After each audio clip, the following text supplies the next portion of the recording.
পাকিস্তানের একজন ডক্টর সাইদ, তিনি নতুন করে ক্যান্সারের উপরে গবেষণা করেছেন এবং এটা পত্রিকায়ও লেখা হয়েছে। তিনি ক্যান্সারের নতুন একটি বিষয়ের উপরে গবেষণা করেছেন এবং এই গবেষণার জন্য তাকে পুরস্কৃত করা হবে। এই জন্য তিনি নিজের দেশ ছেড়ে আরেকটি দেশে যেতে হবে। তিনি সেই দেশে যাওয়ার জন্য বিমানের টিকিট কাটলেন। তিনি তার জীবনে দোয়ার যে ফল, দোয়ার মাধ্যমে যে কি করে অসম্ভব সম্ভব হয় তার বাস্তবতা তিনি নিজ মুখে বলছেন যে আমি বিমানের টিকিট কাটলাম, বিমানে উঠলাম, মনে বড় আনন্দ। দীর্ঘদিনের গবেষণার পরে আজ আমি পুরস্কার পেতে চলছি। বিমানে ওঠার পরে 1 ঘন্টা কোন রকম বিমান চলার পরেই আমাদেরকে পাইলট বলল যে আপনারা বেল শক্ত করে বাঁধেন, কারণ বিমানের যান্ত্রিক ত্রুটির কারণে সামনে আগাতে পারবে না। আশেপাশের যে কোনো একটা এয়ারপোর্টে আমরা সুযোগ পেলেই সেখানে ল্যান্ড করব। তিনি বললেন। কিছুক্ষণ পরেই বিমানটা ল্যান্ড করলো। আমি একেবারেই ভেঙে পড়লাম যে আহা, আমার বোধহয় যাওয়া হবে না। বিমান ল্যান্ড করার পর জিজ্ঞেস করলাম এটা কি যাবে? বলছে যে ত্রুটি, এটা আজকে যাবে না। তাড়াতাড়ি বলছেন যে আমি সেই বিমান বন্দরে বিমান থেকে নেমে চলে গেলাম ইমিগ্রেশন কাউন্টারে, গিয়ে বললাম যে আমি তো ওই জায়গায় যেতে চাই, পরবর্তী বিমান কখন? বলছে পরবর্তী বিমান কমপক্ষে 16 ঘন্টা পরে, আর এই বিমান যাওয়া সম্ভব নয়। তাহলে আমি কি করব? বলছে আপনি একটা কাজ করেন, যতদূর এসেছেন 3 থেকে 4 ঘন্টার মধ্যে আপনি পৌঁছাতে পারবেন যদি দ্রুত একটা প্রাইভেট কার নিতে পারেন। বলছে আমি তাড়াতাড়ি সেখান থেকে বের হয়ে ব্যাগটা হাতে নিয়ে দৌড়াতে দৌড়াতে এয়ারপোর্টের বাহিরে গিয়ে এক প্রাইভেট কার ঠিক করলাম। প্রাইভেট কার ওলাকে বললাম ভাই যত দ্রুত পারেন আগাতে থাকেন, টাকা নিয়ে টেনশন নাই, কারণ পুরস্কার তো বিশাল পুরস্কার, আপনি আগাতে থাকেন। প্রাইভেট কার ড্রাইভার গাড়ি চালাচ্ছে তো চালাচ্ছে। তিনি বলেন মোটামুটি কিছুক্ষণ যাওয়ার পরে হঠাৎ বিশাল তুফান শুরু হলো। প্রচন্ড তুফান দেখে ড্রাইভার বলছে ভাই সামনে যাওয়া সম্ভব নয়। বলছে চেষ্টা করেন। বলছে দেখছেন কি অবস্থা, রাস্তাঘাট সব গাছ মালা ভেঙে রাস্তায় পড়ে আছে। যখন তুফান আরো প্রচন্ড বাড়তে লাগলো আমি অবশেষে নিরাশ হয়ে বললাম যে জীবন বাঁচানো দরকার, পুরস্কার দিয়ে কি হবে, নিজেই যদি মরে যাই থাক, পুরস্কার চিন্তা নাই, সামনে যাওয়ার দরকার নেই। আশেপাশে বাড়ি ঘর দেখলেই কোন একটা বাড়ির সামনে গিয়ে দাঁড়ান, বাড়িতে গিয়ে অন্তত নিজের জীবনটা বাঁচাই। একটা ঘর দেখতে পেলেন, ড্রাইভার সেই ঘরের সামনে গিয়ে দাঁড়ালেন, দরজায় নক করলেন। একজন বুড়ো মহিলা বের হয়ে দরজা খুললেন। বলছে বুড়িমা আমরা মেহমান বিপদে পড়েছি, বাহিরে তুফান চলছে, একটু আশ্রয় চাই, কোনো পুরুষ থাকলে বলেন। বলছে ভিতরে চলে আসেন, কোনো পুরুষ আমার ঘরে নাই, তবে আপনারা বসেন, নিশ্চিন্ত থাকেন, আমি আপনাদের মেহমানদারির ব্যবস্থা করি। বলছে ঘরে পুরুষ নেই তো কোথায় গিয়েছে? বলছে কি বলবো দুঃখের কথা, কিছুদিন আগে আমার ছেলে এবং আমার স্বামী তো আগেই মারা গিয়েছেন, আর কিছুদিন আগে আমার ছেলে এবং ছেলের বৌমা দুইজন একসাথে অ্যাক্সিডেন্ট করে দুনিয়ার থেকে বিদায় হয়েছেন। বাড়িতে শুধু আমি আর আবার নাতিটা আছে। বলছে আপনারা বসেন, একটু মেহমানদারি ব্যবস্থা করি। মেহমানদারি হিসেবে কিছু খাবার দিয়ে ডক্টর সাইদের সামনে দিলেন, আর বুড়িমা তিনি নামাজে দাঁড়ালেন।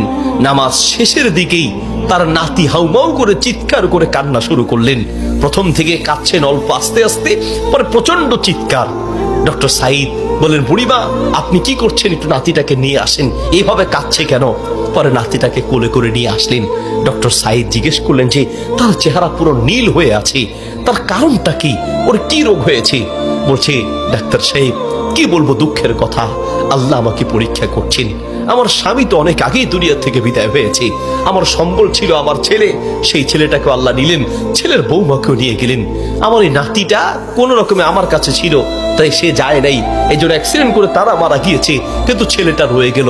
এখন এই ছেলেটার একটা কঠিন মারাত্মক ক্যান্সার হয়েছে, যার চিকিৎসা আমাদের দেশে সম্ভব নয়। ডাক্তার সাইদ বলছে আপনি কি দেখিয়েছেন? বলছে হ্যাঁ, এটা নতুন ধরনের ক্যান্সার, এলাকায় যাকেই দেখাই সবাই একই কথা, আমাদের পক্ষে সম্ভব নয়। তো ডাক্তাররা কি পরামর্শ দিয়েছে? বলছে পাকিস্তানে যেতে। পাকিস্তানে একজন ডাক্তারের নাম বলেছে, তিনি এই নতুন রোগের, এই নতুন ক্যান্সার উপরে তিনি গবেষণা করেছেন, তার কাছে গেলে নাকি ভালো হবে। ডাক্তারের নাম বলেছে? বলছে নাম তো বলেছে, কিন্তু ঠিকানা তো কিচ্ছু জানা নাই।